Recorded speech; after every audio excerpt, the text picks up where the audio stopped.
Haleluya, puji nama Tuhan. Shalom Bapak Ibu yang diberkati Tuhan. Shalom. Haleluya. Sungguh anugerah yang terindah yang Tuhan berikan di dalam setiap kehidupan kita. Jemaat Tuhan, seberapa pun kita yang sudah hadir di pagi hari ini, tidak terasa waktu berjalan terus. Hari berganti hari, minggu berganti minggu, bulan berganti bulan, dan kita saat ini sudah ada di awal bulan Mei. Dan saya percaya di sepanjang bulan yang sudah kita lewati, kita tetap ada dalam pemeliharaan Tuhan, dan seterusnya penyertaan Tuhan senantiasa sempurna. Sebab anugerah Tuhan sudah curahkan di dalam setiap kehidupan anak-anak Tuhan yang percaya kepada Tuhan. Segala pujian, hormat, kemuliaan hanya bagi Tuhan. Mari siapkan hati memuji, mari berkati Tuhan untuk kita dapat menyembah, mengagungkan Tuhan, bahwasanya kebaikan Tuhan nyata di dalam setiap kehidupan kita. Terima kasih Tuhan Yesus. Terima kasih atas anugerah-Mu yang besar yang Tuhan berikan dalam hidup kami. Terpuji nama-Mu Yesus. Haleluya, haleluya. Anugerah-Mu kepadaku tak pernah berubah. Perbuatan-Mu terlukiskan di dalam hatiku. Tercengangku dibuat-Mu, ku kaku padamu. Tak ada hal di hidupku yang luput darimu. Kau indah, Kau mulia,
kesempatan memuji Tuhan, kesempatan menyembah Allah yang hidup. Amin. Bapak yang menyadari Tuhan ada banyak orang yang kehilangan kesempatan seperti ini. Terima kasih Tuhan, ini ibadah kami pada pagi hari ini. Jadilah kehendak-Mu Tuhan di tengah-tengah umat pagi hari ini. Kami siap terima segala hal yang besar terjadi buat kami pada pagi hari ini. Dan kami percaya bahwa semua yang percaya akan pulang membawa kemenangan karena Allah pasti bekerja. Di dalam nama Yesus kami terima semua yang baik dan ibadah kami pada pagi hari ini. Haleluya. Amin. Haleluya. Puji nama Tuhan. Semakin diberkati Tuhan. Ketika kita melangkahkan kaki dari rumah untuk kita ada di dalam rumah Tuhan, ketika kita masuk di dalam gerbangnya Tuhan, maka tanggalkan setiap beban dan kesedihan masalah yang ada dalam hidup kita. Amin. Sebab kita mau datang kepada Tuhan, memuji Dia dengan penuh sorak-sorai di hadapan Tuhan. Haleluya, haleluya. Amin. Allah itu baik.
Maka di situ Tuhan sedang membentuk kita. Amin. Proses Allah sedang bekerja dalam setiap hidup kita. Namun satu hal, tetap bersuka cita. Amin. Haleluya. Kita mau bermasmur, kita mau menari bagi Dia, Raja di atas segala raja. Mari saya bersuka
kita. Sorakan haleluya. Katakan haleluya. Haleluya.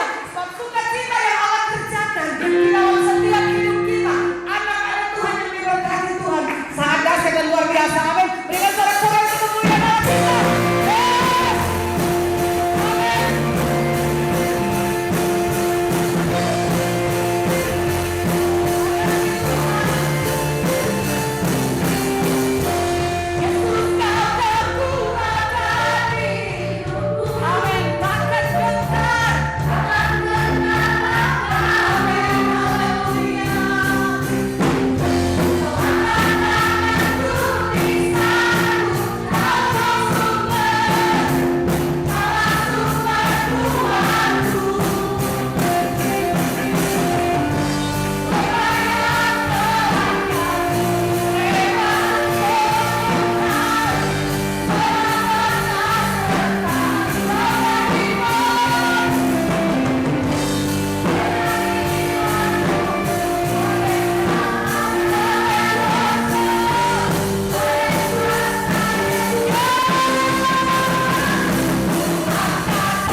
Haleluya, haleluya.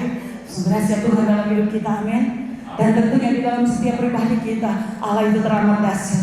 Dan tentunya ada kesaksian yang hidup di dalam setiap kehidupan kita. Jemaat Tuhan yang rindu untuk menyaksikan kemurahan Tuhan, mari saya berikan waktu untuk maju ke depan membagikan berkat Tuhan lewat kesaksian. Haleluya. Puji Tuhan, saya percaya berkat Tuhan indah dalam setiap kehidupan kita. Kita nyanyikan satu pujian, datang hadirat Tuhan, dan kesempatan bagi bapak-bapak sana untuk mempersembahkan pujian bagi Tuhan.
Haleluya, puji Tuhan. Tuhan Yesus memberkati pujian dari seluruh bapak-bapak sana yang ada. Pujian yang sangat menguatkan setiap kita di pagi hari ini. Kalau kita maknai setiap kata baik demi baik, bahwa setiap anak Tuhan, setiap orang yang percaya, sekalipun Tuhan izinkan untuk mengalami berbagai persoalan, masalah, tantangan, tapi Tuhan tidak akan pernah biarkan jatuh tergeletak. Amin. Tangan Tuhan yang kuat, tangan Tuhan yang ajaib kuasai menopang setiap keberadaan setiap anak-anak Tuhan. Puji Tuhan, jemaat yang diberkati Tuhan, siapkan hati kita di pagi hari ini. Biar firman Tuhan datang di dalam hidup kita, memberikan kekuatan, memberikan sukacita di dalam setiap hidup anak-anak Tuhan. Karena Dia Yesus yang telah menebus saya dan saudara. Dia Tuhan yang sudah menyelamatkan kita. Darah Yesus yang menyucikan setiap umat manusia. Darah Yesus yang sudah mengangkat setiap umatnya. Darah Yesus yang mengubah setiap hati dari umat manusia. Bagaimana kehidupan kita, keselamatan yang Tuhan berikan, mari kita meresponi untuk kita melakukan setiap hal yang berkenan di hadapan Tuhan, memberi hati kita seutuhnya di hadapan Tuhan. Karena sukacita yang penuh Tuhan berikan bagi kita lewat penebusan karya salib Kristus. Terima kasih Tuhan. Terima kasih Bapa Surgawi ini kami Tuhan. Kami siap untuk kami dibentuk lewat firman-Mu. Haleluya Yesus. Amin. Amin.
Karena kemurahan-Mu kami ada sampai hari ini.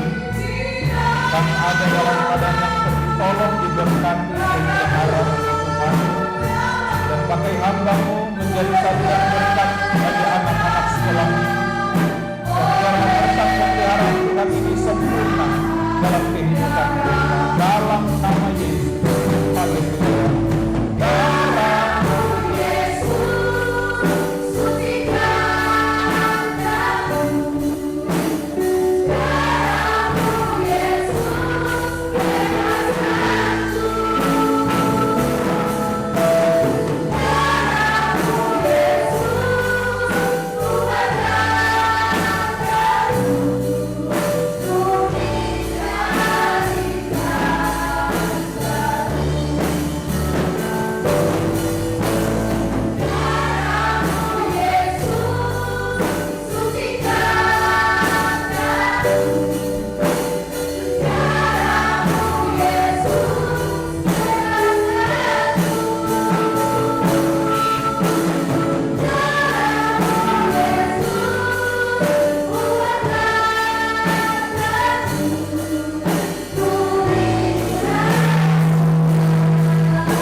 terima kasih untuk anugerah-Mu. Terima kasih untuk karya salib-Mu bagi kami hari ini Tuhan. Kalau kami ada semua karena kebaikan-kebaikan Tuhan, kami ada semua karena kemurahan-kemurahan dari Tuhan. Dan kami bersyukur kami punya Engkau, Allah yang besar, Allah yang dahsyat, Tuhan yang hebat dalam kehidupan kami. Terima kasih Tuhan. Kami banyak beban, kami banyak persoalan, kami banyak pergumulan. Tapi yang kami tahu, di dalam Tuhan kami hidup berkemenangan. Kami hidup di dalam sukacita. Kami hidup di dalam pertolongan dan perlindungan Tuhan. Mari Tuhan berkati kami lebih dahsyat, lebih indah lagi hari ini. Dan semua kami yang ada, kami telah siap. Kami sungguh telah siap untuk mendengarkan, menerima firman-Mu dan melakukan kebenaran firman-Mu dalam setiap kehidupan kami. Dan pakai kami hamba-Mu dalam menyampaikan firman. Biar dan kiranya nama Tuhan sajalah yang ditinggikan. Setiap perkataan yang keluar dari mulut hamba-Mu, biarlah itu satu perkataan yang menguatkan, membangun iman, meneguhkan, mengingatkan kami untuk kami senantiasa hidup indah dan layak selalu di dalam Tuhan. Terima kasih Tuhan, dan saatnya kami siap dan kami terima firman Tuhan seutuhnya. Dalam nama Yesus kami berdoa. Haleluya. Amin. Bapak Ibu yang diberkati Tuhan, saya percaya bahwa setiap kita hari ini ada dalam keadaan yang diberkati dan ditolong oleh Tuhan. Kenapa saya berani katakan seperti itu? Karena kalau kita mampu, kalau kita dapat melewati hari-hari hidup kita, sebulan telah kita lewati, itu bukan karena kita bisa, tapi di situ ada campur tangan Tuhan dalam perjalanan hidup kita yang telah kita lewati. Di situ ada campur tangan Tuhan, sehingga setiap langkah kita adalah langkah yang menikmati perlindungan Tuhan. Di dalam kitab Mazmur dikatakan bahwa Allah dari tempatnya yang maha tinggi memperhatikan, melihat, menilik setiap umat kepunyaannya. Saudara bisa bayangkan, Tuhan dari tempatnya yang maha kudus mulia mengarahkan fokus perhatiannya kepada saudara dan saya. Itu sebabnya Alkitab katakan bahwa Allah Israel tidak pernah terlelap. Dia selalu memperhatikan, melihat, menilik anak-anaknya untuk apa dan mengapa demikian. Karena kalau kita menjawab untuk apa Dia memperhatikan kita, karena kita adalah ciptaannya yang paling mulia. Karena di dalam hidup kita ada rohnya, roh kehidupan yang ditempatkan Allah dalam hidup kita. Sehingga inilah yang menjadi alasan kenapa Dia selalu memperhatikan kita. Dan untuk apa Dia memperhatikan? Karena Dia rindu mencurahkan kemurahannya dalam hidup kita. Selain Dia rindu mencurahkan kemurahan, Dia juga rindu untuk selalu memperingatkan kita jangan sampai langkah kita keluar dari segala kehendaknya. Bapak Ibu, hari-hari yang telah kita lewati, ada banyak hal yang telah kita lalui, baik suka maupun duka. Tapi kalau hari ini saudara dan saya boleh ada sebagaimana kita ada hari ini, sekali lagi bukan karena kita hebat, tapi karena campur tangan dan kemurahan Tuhan. Bapak Ibu jemaat yang diberkati, hari ini di hadapan saudara ada tubuh dan darah Kristus sebagai lambang di mana kita memperingat. Alkitab katakan untuk kita selalu mengingat karya pengorbanan Kristus di kayu salib. Bukan sekedar roti, bukan sekedar anggur, tetapi oleh sakramen kita percaya ini benar-benar tubuh Kristus dan ini benar-benar darah Kristus. Dan kita bersyukur oleh karena pertolongan Tuhan kita boleh duduk di tempat ini. Kita boleh beribadah, kita boleh bersukacita, kita boleh menikmati kemurahan Tuhan di tengah-tengah ibadah yang sungguh indah dari awal sehingga detik ini sampai pada akhirnya. Saya percaya Roh Kudus berkarya hebat dalam kehidupan kita. Puji Tuhan. Kompas kehidupan. Itu tema yang saya sematkan atau saya tulis, yang ingin saya kemukakan melalui renungan firman Tuhan pada pagi hari ini. Bapak Ibu, seberapa banyak kita yang ada pada pagi hari ini yang sadar betul, betul-betul sadar bahwa kehidupan kita di tempat ini hanya sementara. Enggak ada yang sadar. Oh, banyak ternyata, puji Tuhan. Saya bersyukur bahwa saudara tahu tentang hal ini. Saya bersyukur bahwa ternyata dugaan saya itu tidak meleset. Dugaan saya itu tepat, akurat, tidak meleset sepersekian milimeter pun. Bahwa kita semua yang hadir pagi hari ini sungguh sadar dan tahu serta memahami dan mengerti bahwasanya hidup di dunia ini singkat adanya. Artinya, karena hidup ini singkat, maka bawalah hidup ini untuk selalu dekat dengan Tuhan. Hal ini saya katakan sebagai suatu pernyataan yang sudah seringkali saya lontarkan dari tempat ini. Karena tidak ada bahasa lain yang akan saya sampaikan selain saya mau mengajak kita untuk selalu dekat dengan Tuhan. Bapak Ibu, Abraham, saya titik tolak dari Abraham untuk saya bawa saudara memahami kebenaran firman Tuhan. Di Ur Kasdim, di kampung halamannya Abraham hidup dengan nyaman, tentram, damai, dan tidak kekurangan satu apapun. Tiba-tiba di suatu malam, di suatu saat, Allah berfirman untuk supaya Abraham segeralah engkau berkemas-kemas untuk tinggalkan kampung halaman dan pergi ke tempat yang akan kutunjukkan, yang akan Allah tunjukkan nanti.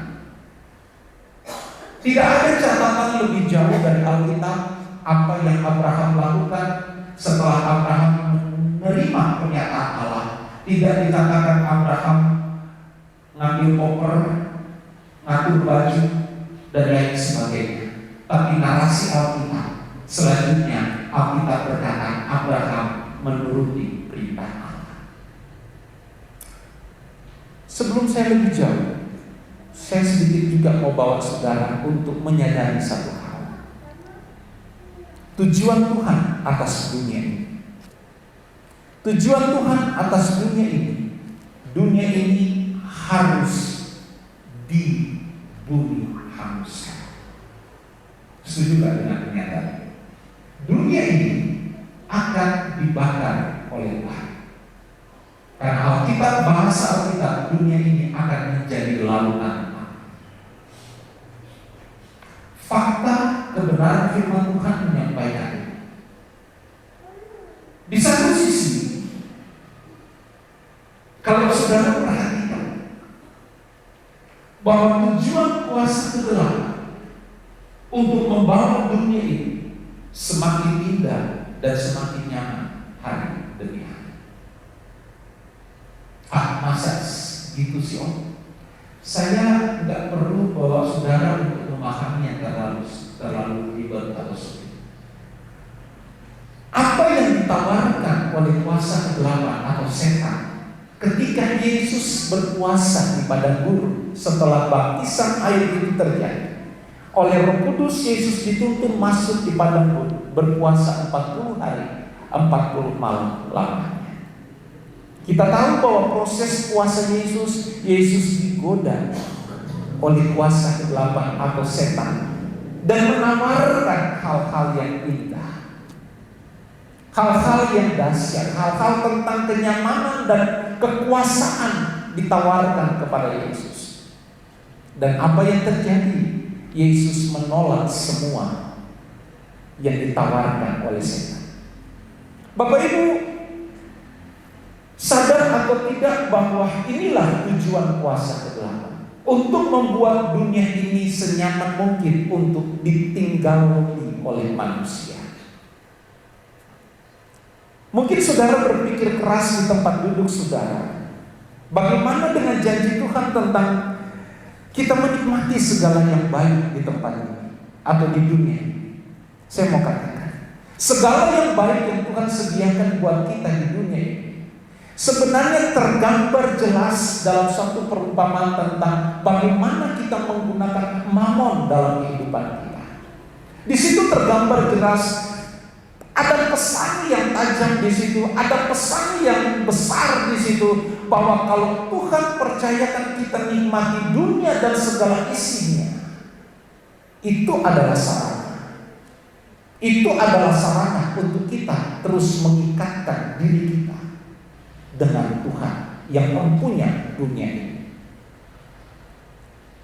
Segala sesuatu yang diciptakan Tuhan untuk kita miliki, kita peroleh dan kita nikmati sekali lagi, bukan untuk kepentingan pribadi semata-mata, tapi kepentingan utama di balik semua yang baik yang Tuhan siapkan dan sediakan buat kita adalah bagaimana kita mempergunakan semuanya itu untuk membawa diri kita, hidup kita semakin indah di dalam Tuhan. Bapak Ibu jemaat yang diberkati Tuhan, Abraham menuruti perintah Tuhan. Bapak Ibu, singkatnya begini, bahwa cerita tentang Abraham, bagaimana Abraham mengembara di padang belantara atau di padang gurun menuju ke tempat yang Tuhan sediakan, sebenarnya ini adalah suatu pesan yang juga gereja, saudara dan saya perhatikan secara baik dan benar. Kisah tentang Abraham, perjalanan panjang yang dilalui oleh Abraham di padang gurun adalah gambaran bagaimana kita pun harus punya sikap seperti Abraham untuk siap menjalani kehidupan di dunia yang sementara ini untuk menuju ke tempat yang Tuhan telah sediakan. Kalau Abraham menempuh jarak dan waktu, kita menempuh hidup kekekalan dalam waktu yang disediakan oleh Tuhan. Abraham menuju tanah Kanaan yang ada di dunia, kita menuju tanah Kanaan yang Tuhan sediakan di surga. Bapak Ibu, Abraham tinggalkan kampung halaman, tinggalkan kenyamanan hidup, tinggalkan segala sesuatu yang indah dalam kehidupannya. Bapak Ibu, saya mau katakan demikian dengan kehidupan kita. Kita pun harus siap tinggalkan segala sesuatu untuk menuju kepada apa yang Tuhan telah siapkan dan sediakan buat kita. Dosa membuat setiap manusia tidak tahu kemana dia harus pergi. Awalnya, ketika Allah menciptakan Adam dan Hawa, tujuan Allah itu sangat luar biasa. Tujuan Allah itu mulia. Adam dan Hawa serta keturunan yang nanti akan diperoleh oleh Adam dan Hawa. Tujuan Allah menciptakan dunia ini pada penciptaan dalam kitab Kejadian. Alkitab menarasikan, menceritakan bahwa semua ciptaan Allah itu adalah baik adanya. Kata baik di situ bukan sekedar baik, tapi sempurna, tidak ada kurang satu apapun. Saudara bisa bayangkan dan camkan peristiwa penciptaan. Allah menyediakan dunia ini untuk dinikmati oleh manusia. Tetapi sekali lagi, singkat ceritanya, oleh dosa rusak segala rancangan Allah. Rusak segala rancangan Allah yang mulia. Dan ketika dosa itu masuk ke dunia, menguasai hidup manusia, Alkitab katakan Allah buat suatu aturan, manusia harus berpeluh dalam mengusahakan dunia ini untuk supaya dia bisa melanjutkan kehidupan. Selain itu, pintu masuk bagaimana Allah menutup pintu masuk ke Taman Eden, demikian gambaran kehidupan kita untuk supaya kita mencapai kehidupan kekal. diperlukan usaha yang kuat di dalamnya. Tidak hanya asal kita mau mencapai apa yang Tuhan sediakan dengan kekuatan kita, tapi kita harus benar-benar tempatkan Tuhan di dalam kehidupan kita. Dosa membuat manusia tidak tahu arah dan tujuannya. Dosa membuat hubungan manusia putus seketika, dan manusia tidak tahu bagaimana cara untuk memulihkan hubungan manusia dengan Allah itu sendiri. Bapak Ibu, kalau saudara perhatikan, kehidupan manusia di muka bumi ini sungguh tragis adanya. Sungguh tragis, sungguh mengerikan jika seandainya tidak ada karya salib Kristus di dalam. Itu sebabnya dalam Yohanes pasal 14 ayat 6 Yesus katakan seperti ini. Yohanes pasal 14 ayat 6 Yesus katakan, "Akulah jalan dan kebenaran dan hidup. Tidak ada seorang pun yang datang kepada Bapa kalau tidak melalui Aku." Ayat yang sederhana, ayat yang kerap kali kita baca, ayat yang mungkin sudah menjadi hafalan dalam hidup kita. Kita tahu bahwa Yesus sedang bercakap-cakap dengan Thomas dalam konteks ini. Yesus mau meyakinkan Thomas, karena Thomas itu orangnya tidak percaya diri, dia ragu-ragu, dia nggak percaya kalau belum melihat. Yesus mau meyakinkan bahwa akulah Tuhan, akulah Mesias. Yesus katakan dalam teks ini, "Akulah jalan, kebenaran dan hidup. Tidak ada seorang pun yang datang kepada Bapa kalau tidak melalui Aku." Bapak Ibu, kalau kita kembali kepada konsep agama Yahudi, konsep agama Yahudi menekankan 3 prinsip utama dalam membangun iman orang Yahudi. 3 prinsip utama yang dibangun oleh rabi-rabi Yahudi dalam mengajar orang-orang Yahudi untuk mencapai olam haba, langit baru dan bumi baru. Ada 3 penekanan di sana.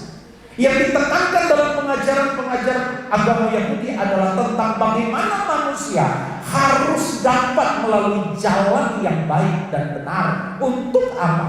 Untuk mencapai olam haba, untuk mencapai langit baru dan bumi baru.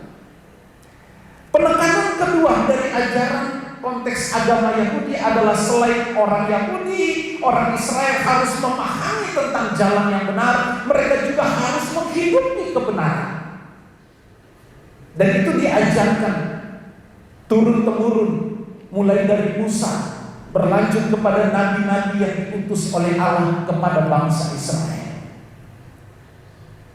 Dan penekanan yang ketiga, jika orang Israel tetap ada di dalam jalan kebenaran, melakukan kebenaran, maka mereka akan menikmati kehidupan yang kekal dalam kerajaan Allah yang Allah sudah sediakan. Inilah konsepsi, 3 konsepsi yang ditekankan dalam pengajaran orang Yahudi.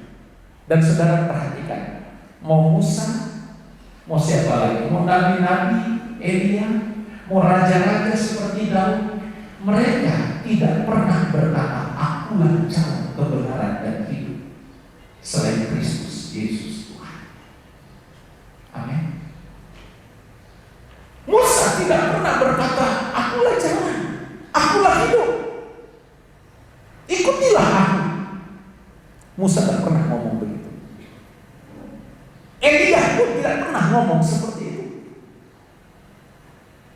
Siapa lagi nabi yang saudara boleh angkat hari ini? Siapa lagi raja yang boleh saudara temukan? Daud, Salomo pun tidak pernah berkata, "Akulah jalan, kebenaran dan hidup."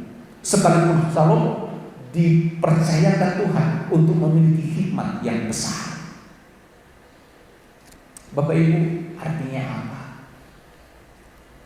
Ketika Yesus datang ke dunia, pernyataan Yesus, "Akulah jalan dan kebenaran dan hidup, tidak ada seorang yang datang kepada Bapa kalau tidak melalui Aku." Kalau di zaman kita sekarang, kita mendengar pernyataan Yesus ini biasa-biasa saja. Tidak ada sesuatu yang menggetarkan. Tapi kalau saudara sedikit bawa situasi di mana Yesus menyampaikan pertama kepada Thomas, dan akhirnya pernyataan ini keluar sampai ke telinga orang Yahudi, ahli Taurat dan orang Farisi. Apa yang terjadi? Gempar, geger. Ini Yesus ngajar apa lagi coba? Itu sebabnya orang Yahudi, ahli Taurat, orang Farisi hendak mau membatasi atau menghalang pengajaran yang dilakukan oleh Yesus, bahkan hendak membunuh Yesus. Dan akhirnya memang terrealisasi, Yesus dibunuh, digantung di kayu salib. Bapak Ibu jemaat yang diberkati Tuhan, saya mau katakan, Yesus merangkum semua ajaran inti yang disampaikan oleh para nabi. Semuanya ada di dalam Kristus. Jadi yang saya mau katakan, kalau saudara mau mencapai hidup kekal bersama dengan Tuhan, yang pertama saya mau katakan, terima Yesus seutuhnya dalam hidup. Terima Yesus seutuhnya sebagai satu-satunya Tuhan dan Juru Selamat dalam hidup kita. Karena Yesus katakan, aku yang jalan. Pak, Bu, saya mau ilustrasikan sederhana ini. Ketika kita mendatangi suatu tempat atau suatu daerah yang baru, kita mungkin mau menuju ke suatu alamat yang sudah kita tentukan. Dengan canggihnya zaman sekarang ini, kita punya Google Maps yang dapat menunjukkan arah jalan tujuan kita sampai di tempat tujuan yang kita inginkan. Tetapi sebelum adanya Google Maps dan teknologi yang sekarang, biasanya cara yang kita pergunakan adalah kita bertanya kepada orang-orang di pinggir jalan, Pak, Bu, permisi, alamat ini di mana? Mungkin orang itu akan menunjukkan jalan, Bapak lurus aja sampai 100 meter kurang lebih ada perempatan belok kiri. Setelah Bapak belok kiri, Bapak lihat di sebelah kanan jalan itu ada Alfamart, di situ ada gang kecil, Bapak masuk ke situ. Bapak lihat setelah masuk ke situ kurang lebih 10 meter, Bapak tanya di situ ada Pak RT, tanya nama alamat yang Bapak mau menuju. Maka kita akan sampai di tempat tujuan. Nah, kalau saudara tidak mengikuti petunjuk yang disampaikan oleh orang tadi, saudara pasti tersesat. Benar? Orang itu menunjukkan jalan yang benar. Demikian para nabi hanya mampu menunjukkan jalan yang benar. Tapi Yesus katakan, akulah jalan. Yesus katakan, akulah jalan itu. Artinya tidak kita perlu tanya lagi, Tuhan ke kiri, ke kanan, depan 100 meter atau berapa jauh lagi. Yesus katakan, akulah jalan. Yesus bukan petunjuk jalan. No, sorry. Hapus konsep Yesus petunjuk jalan. Kayak yang orang tadi itu yang kita tanya apa. Tapi Yesus katakan, akulah jalan.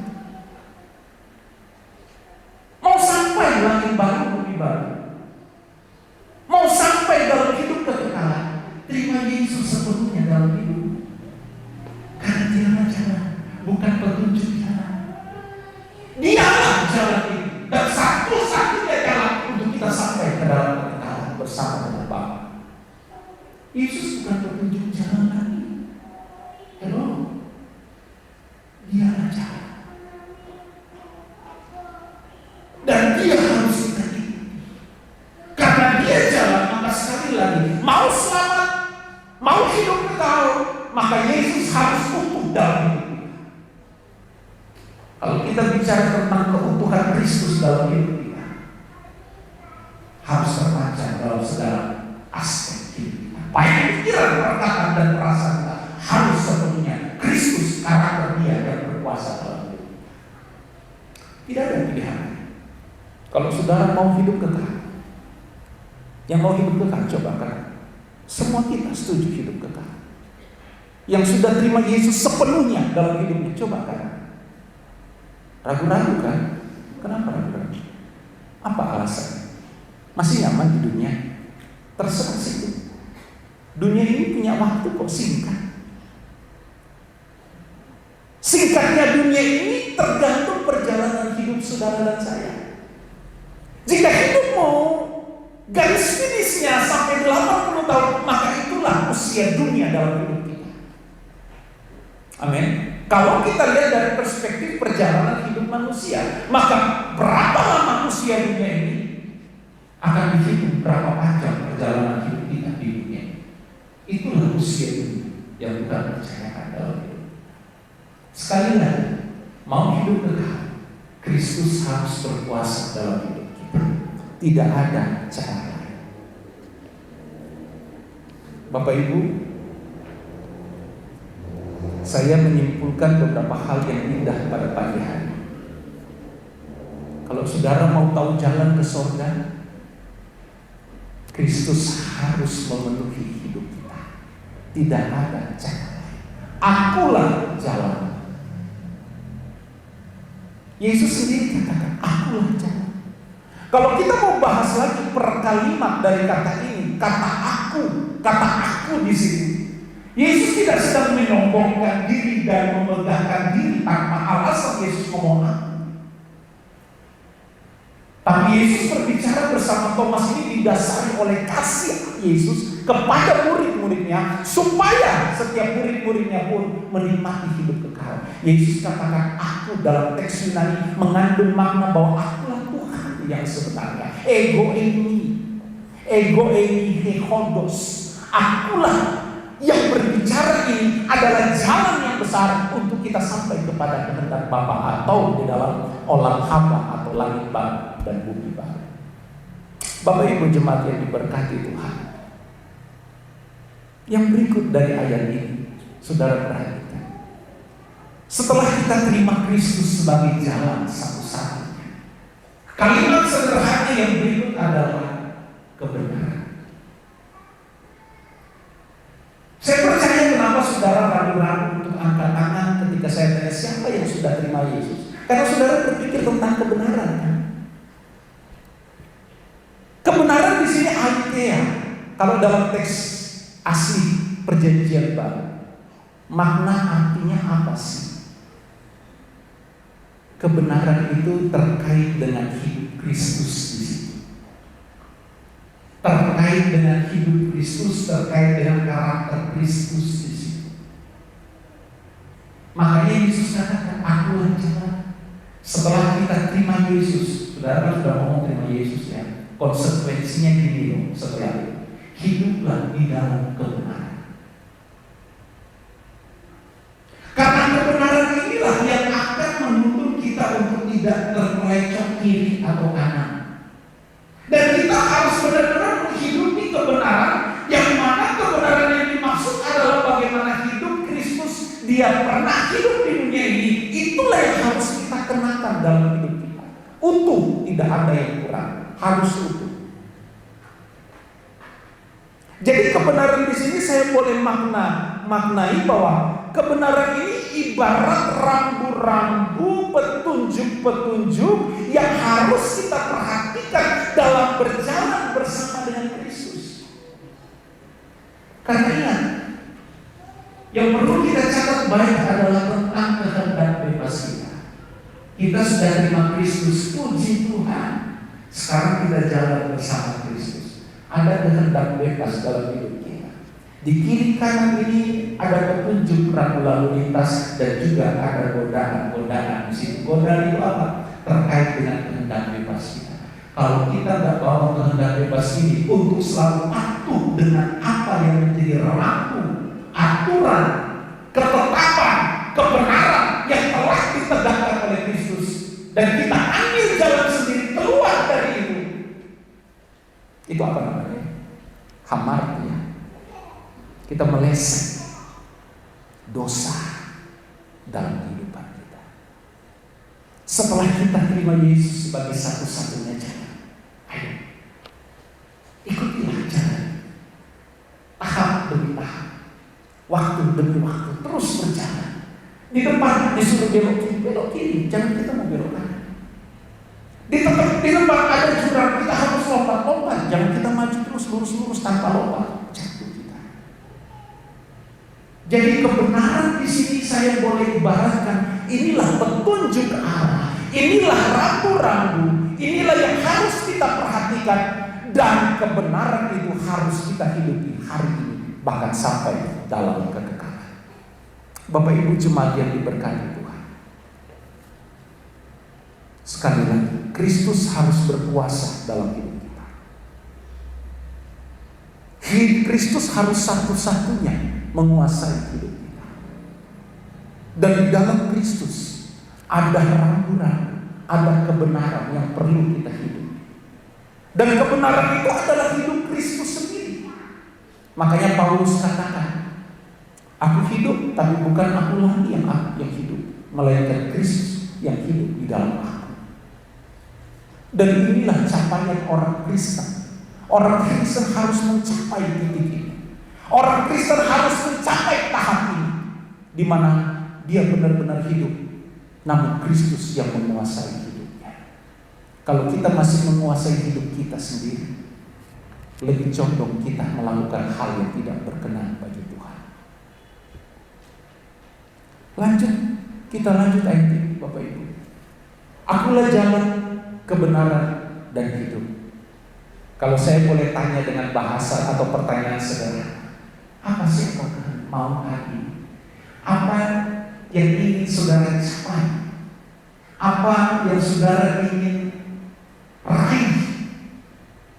Keinginan yang paling utama dalam hidup kita hari ini apa? Kalau saya bercermin dari beberapa agama di muka bumi, inti dari pengajaran semua kepercayaan agama-agama di dunia ini adalah mencapai hidup kekal. Artinya bahwa saya dapat simpulkan bahwa inilah kerinduan, inilah tujuan utama dari manusia. Dia rindu menikmati kekekalan, dia rindu menikmati hidup yang kekal bersama dengan Allah atau siapa yang dia percaya. Tapi sayangnya bahwa hanya dalam Kristen yang ada jaminan tentang hal ini. Hanya dalam Kristen yang ada jaminan tentang ini. Akulah jalan, kata Kristus. Banyak kepercayaan di luar sana tidak ada jaminan tentang keselamatan. Tapi Yesus katakan, akulah jalan dan kebenaran. Wah, kita perlu bersyukur hari ini jika kita boleh memiliki iman di mana kita beriman kepada Allah yang benar, Allah yang hidup, Allah yang mampu memberikan jaminan tidak hanya nyaman di dunia ini, tidak hanya dilindungi di dunia, tidak hanya diberkati di dunia, tapi juga dalam kekekalan. Allah mana seperti itu? Sungguh luar biasa Tuhan kita. Jadi jemaat yang diberkati Tuhan, capaian utama dari makhluk hidup yang namanya manusia, dia menikmati hidup kekal. Dan saya mau katakan bagi kita hari ini bahwa hidup kekal di dalam Tuhan itu bukan suatu hal isapan jempol belaka, tapi itu suatu hal yang akan terjadi dalam hidup kita. Jika mulai hari ini kita tetapkan, aku terima Tuhan sebagai Tuhan dan Juru Selamat satu-satunya dalam hidup. Dan untuk kita terima Tuhan satu-satunya dalam hidup kita, bukan hanya sekedar kita ngomong toh, tapi juga kita harus bisa menghidupi kebenaran itu dalam hidup kita. Jadi hidup yang kekal ini bukan suatu hal yang samar-samar, tapi hidup ini hidup yang kekal atau zoe. Hidup yang kekal ini adalah hidup yang memang benar-benar disediakan Tuhan dalam kehidupan kita. Itu sebabnya Yohanes kata-kata dalam tulisan, akulah jalan dan kehidupan, akulah jalan kebenaran dan hidup. Kata hidup di situ bukan sekedar hidup, kita hidup, tapi hidup yang memenuhi janji Tuhan. Hidup dalam kekekalan, hidup dalam segala kelimpahan. Nah, kata kelimpahan di sini juga jangan dibatasi, Mak. Banyak pengajaran yang seakan-akan kelimpahan di situ terkait kebutuhan kita di dunia, tidak ada kaitannya sedikit pun. Kelimpahan di situ adalah bagaimana kita hidup di dalam kelimpahan di dalam Tuhan. Apa sih yang ada di dalam Tuhan? Damai sejahtera, sukacita yang dikerjakan oleh Roh Kudus. Karena kalau kita bicara kerajaan Allah, Alkitab jelas katakan bukan terkait darah dan daging, darah dan daging. Jadi kalau kita kaitkan dengan kelimpahan hidup yang ditawarkan Kristus, kelimpahan di sini tidak terkait dengan pemenuhan kebutuhan jasmani kita hari-hari ini. Jadi kita harus bisa menempatkan konteks yang benar. Mungkin saudara hari ini mungkin agak sedikit tidak bisa menerima apa yang saya katakan, tapi inilah fakta, inilah kenyataan, inilah realita, inilah kebenaran yang murni bahwa kelimpahan di dalam Kristus tidak terkait sama sekali dengan kebutuhan jasmani kita. Karena tujuan Kristus datang ke dunia ini untuk menyelamatkan yang hilang. Soal pemenuhan kebutuhan jasmani itu adalah tanggung jawab saudara dan saya. Perhatikan ya. Keperluan kebutuhan jasmani adalah tanggung jawab kita masing-masing. Kenapa Om katakan tanggung jawab kita? Iya, karena Tuhan sudah membekali kita dengan talenta, hikmat, dan akal budi. Inilah modal yang Tuhan tanamkan dalam kehidupan kita. Maka ini yang harus kita kembangkan untuk supaya kelangsungan hidup kita di dunia ini berjalan baik. Maka kita kembali kepada apa yang Tuhan katakan, manusia harus berpeluang untuk dia hidup di dunia ini. Jadi untuk memenuhi kebutuhan kita itu tanggung jawab masing-masing. Tuhan sudah memberikan kita bekal apa? Kemampuan kita, akal budi kita, hikmat kita. Kita juga bisa mendapatkan itu melalui jalur pendidikan. Kita juga bisa mendapat itu melalui jalur pengalaman hidup. Dan dengan itu semua kita bisa mengusahakan hidup kita, mengusahakan dunia ini dengan apa yang Tuhan tanamkan dalam hidup kita. Saudara sebagai seorang bisnismen, itulah kemampuan yang Tuhan percayakan. Saudara sebagai seorang pengusaha, itulah yang Tuhan berikan dalam hidupmu untuk saudara mampu melanjutkan hidup, untuk mengusahakan segala berkat Tuhan di dunia ini. Jadi tolong dipisahkan. Intinya saya mau saudara dan saya memahami bahwa kita harus memisahkan dan berdiri atas konteks yang benar, bahwa kelimpahan hidup di dalam Kristus bukan terkait pemenuhan kebutuhan jasmani, tapi kelimpahan di situ artinya kita diberikan kemampuan untuk menjalani hidup sesuai dengan kehendak Allah, menikmati hidup di dalam damai dan sejahtera Allah, menikmati hidup di dalam sukacita yang dikerjakan oleh Roh Kudus. Itulah kelimpahan yang ada di dalam Kristus. Bapak Ibu jemaat yang diberkati Tuhan, saya sepakat dan saya percaya saudara pasti sepakat dengan saya bahwa tujuan utama kita hari ini adalah mencapai hidup kekal bersama dengan Tuhan. Saudara sepakat kan? Ya, puji Tuhan. Mari mulai hari ini seterusnya dan selamanya terimalah Kristus satu-satunya sebagai Tuhan dan Juru Selamat. Dan kita menerima Kristus satu-satunya sebagai Tuhan dan Juru Selamat. Jangan hanya mau yang baiknya saja, tapi kita harus menerima utuh di dalam Tuhan, baik kemurahannya maupun ketegasannya dalam menegakkan kebenaran yang sudah Dia lakukan. Bapak Ibu jemaat yang diberkati, untuk mencapai kehidupan kekal bersama Tuhan, satu-satunya arah tujuan supaya kita tidak tersesat, kompas kita benar, Kristus harus memenuhi hidup kita. Kristus harus memenuhi hidup kita. Dan kita ketika kita sudah menerima Kristus, maka hidupilah kebenaran. Hidup Kristus harus juga menguasai kehidupan kita. Maka saya mau katakan, walaupun banyak jalan di dunia ini, banyak godaan, banyak ujian, tantangan, tapi kalau kita tetap ada di dalam jalurnya Tuhan, ikuti petunjuk-petunjuk kebenaran atau rambu-rambu Tuhan, maka saya percaya kita tidak mungkin tersesat. Kita nggak mungkin tersesat, tapi kita akan sampai kepada tujuan, yaitu hidup yang kekal. Saya mau baca ayat yang terakhir sebelum kita masuk dalam perjamuan kudus. Wahyu pasalnya yang kedua, ayatnya yang ke-7. Wahyu pasal 2 ayat 7. Siapa yang bertelinga? Ada enggak punya telinga? Ada ya, semua kita ada ya. Siapa yang bertelinga, Hendaklah ia mendengarkan apa yang dikatakan Roh kepada jemaat-jemaat. Barang siapa menang, dia akan kuberikan makan dari pohon kehidupan yang ada di taman Firdaus Allah.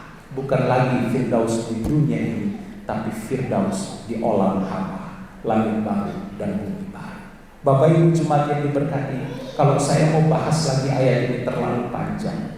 Tapi ada satu hal penekanan yang harus kita persoalkan dari ayat ini. Alkitab katakan barang siapa menang. Di situ terkandung suatu makna bahwa orang Kristen harus berjuang sungguh-sungguh di dunia ini. Orang Kristen harus meraih kemenangan itu. Kemenangan sudah tersedia, tapi bagaimana kita meraih kemenangan itu? Karena kata barang siapa, di situ ada pesan untuk kita benar-benar ikuti apa maunya Tuhan. Kalau Tuhan katakan aku sudah menang, maka orang yang tetap di dalam Tuhan, orang yang benar-benar ikuti jalan Tuhan pun akan meraih kemenangan. Karena Yesus sudah dahulu, sudah lebih dulu menang atas maut. Maka kita pun yang mengikuti apa yang Tuhan inginkan, jalan yang Tuhan sudah tunjukkan, kita pun pasti meraih kemenangan. Tuhan Yesus memberkati.